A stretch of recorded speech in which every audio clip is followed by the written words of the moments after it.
ராமாயணம்னா என்ன சுவாமி? ராமர்னு ஒருத்தர் இருந்தார், அவர் தசரதனுடைய பையன், காட்டுக்கு போனார், அப்புறமா அங்க வந்து ராவணன் கூட்டிட்டு போயிட்டான், அப்புறமா மீட்டு வந்தார், அப்புறமா திரும்பி வாழ்ந்தார். இவ்வளவுதானே. இதுல என்ன இருக்கு பெரிய சரித்திரம்னா? இதுலதான் பெரிய விஷயமே இருக்கு. நிறைய நுட்பமான விஷயம், தர்மங்கள் எப்படிலாம் ஃபாலோ பண்ணணும், எப்படியெல்லாம் நாம் ஒரு மனிதன் சத்தியமாக தர்ம ரீதியாக வாழ முடியும்னு காட்டுறதுக்காக வந்த வாழ்க்கை சரித்திரம் தான் இவங்கெல்லாம்.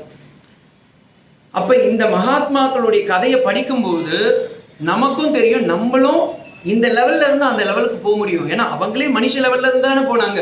ராமன் மனிதனா வாழ்றான். அதனால்தான் நாரதர் இந்த கேள்வி கேட்கிறார்.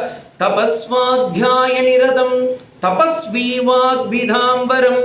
தபஸ் நிறைந்த, தபஸ்னா காய்கமாகவோ மானசமாகவோ வாச்சிகமாகவோ பொய் சொல்லாம இருக்கிறது, திருடாம இருக்கிறது, பிறரை துன்புறுத்தாமல் இருக்கிறது, ஏதோ அது ஒரு தபஸ் தானே.